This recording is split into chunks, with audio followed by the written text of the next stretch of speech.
Is it working? Cool, you start on this one. I start. So Okay, do I say as a kind, "Ми з України"? Добрий вечір, ми з України. Yeah. Добрий вечір, ми з України. Okay. No, why don't you, Alex? I think you should say. Okay, fine. So, as a kind English person who has agreed to accept a family into your house, you probably were a little bit nervous about accepting a stranger into your home.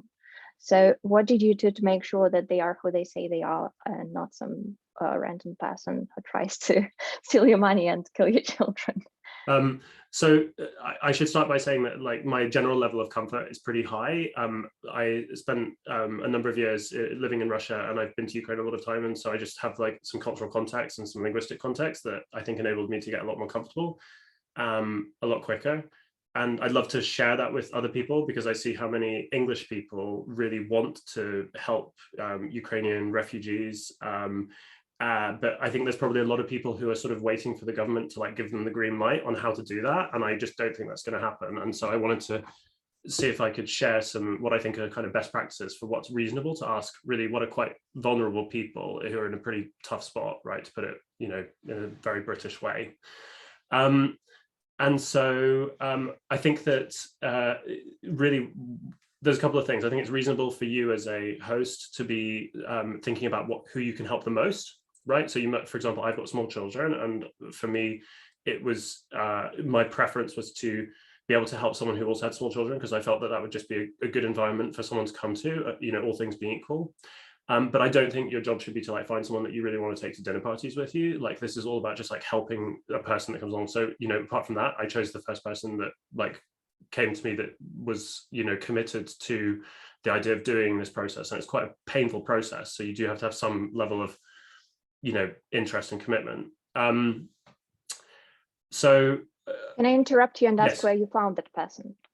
Oh, so yes, I was going to say, so the first step is to link up with someone. There's all sorts of charities that are doing this. I think personally, charities are probably going to introduce more friction in the process, at least to start off with, although long term, they'll be able to increase volumes and increase trust. I actually found the person I'm sponsoring on a website called Opora, which is, I can't remember exactly the domain, we can put it in the video. It's, I think, homesforukraine.opora.uk or something like that. And basically I put my mobile number on there. She WhatsApped me, she told me about her situation, and what I asked her to do, basically, more or less, after sort of working out that this person was someone that fit the criteria that I'd laid out. She said, you know, I've got a 4-year-old daughter, and I asked her to do something really, what I thought was really simple, which was to record a really short video that in which she introduces herself to me. She uses, you know, my name, because I think it's good to make sure that this is like a one-off created for you rather than something you're sending to like 15 people. She introduced herself.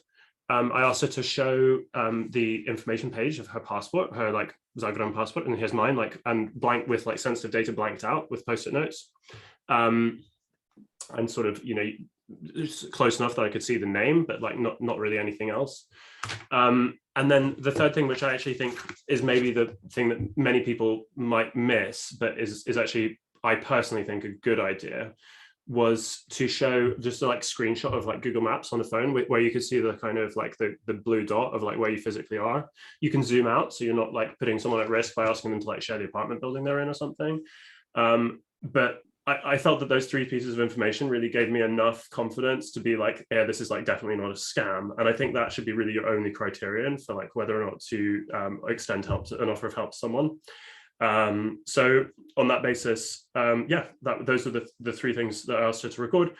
If you ask them to record a video rather than to show it to you in a live chat, you can ask them to record in their native language, and you can you know, get a friend or an acquaintance or someone like us who speaks the language to actually like look through it and check that it sort of looks on the up and up. It's really difficult to record a video, really expensive. I mean, it's all possible. It's really expensive and difficult, and people are like not going to be doing this. You are going to have to be a little bit comfortable with the person that you sponsor, because actually you have to share a ton of personal data with each other. Like, one of you is going to have to fill in a form, and that person is going to have you know, all of your passport data, you know, the people that live in your house as passport data, you know, photos of people, all sorts of stuff, like potentially documents like bank statements and stuff as proof of their you know, residency in Ukraine at the start of this year, which is the sort of criterion for the visa scheme. So you are going to have to get like comfortable with that. And it is going to feel probably a little bit uncomfortable. But I think if you've done sort of what I would call like a basic know your customer process, you know, it's pretty improvised. But you know, we're in a situation where I think we have to improvise to have things happen fast, because otherwise we're going to be waiting for weeks or months for other people to invent like probably like a worse version of this.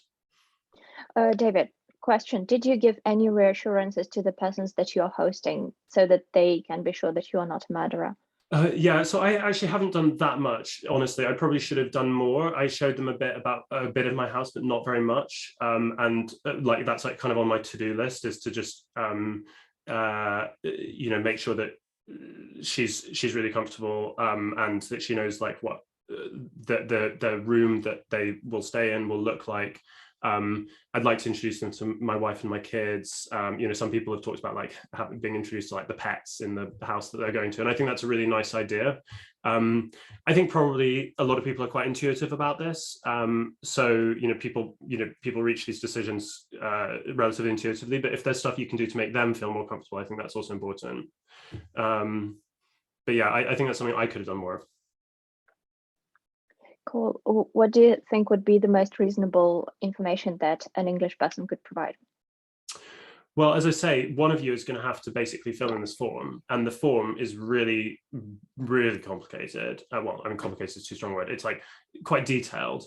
And so you do have to be prepared to share basically any of your passport information. You have to obviously share the address that you live at, you know, and all those things. It is possible for you to fill in the form on their behalf, but that does put a lot of onus on you to be able to ask them for the correct information as they go through it. And so it probably requires you to have it's pretty intense process. It's much easier in practice for you to sort of send across your passport data, because really they don't need a lot more than just passport data of the people who live at the address, and previous addresses for the last 2 years of you as the main sponsor. So I think one thing I actually asked my sponsee, if that's a word, to do the form, because I actually kind of felt uncomfortable asking for all that data, because I feel that, yeah, this is someone who's in a vulnerable position. Maybe that was a mistake, but especially given that the Home Office doesn't have a reputation for being like very generous when it comes to like minor mess ups when you complete these forms. And I guess, you know, there's maybe more of a chance of someone who's not experienced doing this, but you've got to be comfortable being quite open for this to work. Cool, thank you. Any other advice? Well, one thing that I'm working on is actually a step-by-step guide for both, in English to start off with, but hopefully we can get it translated. You know, looking at you, Alec, to how to complete the form. And you know, there's all sorts of nuances about like who has to go to a visa application center, and like where in the process do you actually book that appointment, etc. I think we don't know a lot about the process, because like there have been some visas issued under the family reunification route so far, that about 7,000 last time I looked, on the, you know, out of like 50,000 applications or something. So, you know, not talking like a massive win rate there.